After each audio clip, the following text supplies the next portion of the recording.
இயேசு கிறிஸ்துவின் பிறப்பு நாளான கிறிஸ்துமஸ் பண்டிகையை முன்னிட்டு திருப்பூரில் உள்ள அனைத்து தேவாலயங்களிலும் சிறப்பு திருப்பலி நடைபெற்றது. குமரன் சாலையில் உள்ள கேத்தரின் ஆலயம், குமார் நகரில் உள்ள புனித சூசையப்பர் ஆலயம் மற்றும் CSI ஆலயம் உள்ளிட்ட அனைத்து தேவாலயங்களும் வண்ண விளக்குகளால் அலங்கரிக்கப்பட்டன. தேவாலயங்களில் இயேசு கிறிஸ்துவின் பிறப்பை சித்தரிக்கும் பெரிய அளவிலான குடில்கள் அமைக்கப்பட்டிருந்தன. நேற்றிரவு 11 மணிக்கு சிறப்பு ஆராதனை தொடங்கி நள்ளிரவு 12 மணிக்கு ஆரம்பமான சிறப்பு திருப்பலி அதிகாலை 2:30 மணி வரை நீடித்தது. குழந்தைகள், பெண்கள் உள்ளிட்ட நூற்றுக்கணக்கான விசுவாசிகள் ஒவ்வொரு தேவாலயத்திலும் பக்தி சிரத்தையுடன் கலந்து கொண்டனர். நள்ளிரவு திருப்பலியில் கிறிஸ்துமஸ் கீதங்கள் பாடப்பட்டு சிறப்பு பிரார்த்தனைகள் நடத்தப்பட்டன. கிறிஸ்துமஸ் அமைதி, அன்பு மற்றும் சகோதரத்துவத்தின் விழா.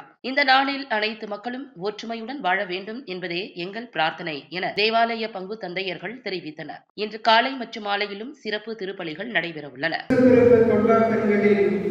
கலந்து கொள்ள வந்துள்ள இறைமக்களே, உங்கள் அனைவரையும் அன்புடன் வரவேற்கின்றோம். பகிர்தலே எளிமையான இடத்தில் மீட்பராம் கிறிஸ்து என்னும் கிறிஸ்து ஏன் பிறந்தார்?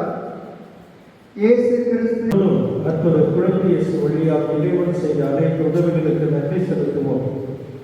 இந்த குடியில் குழந்தை இயேசுவை எப்படி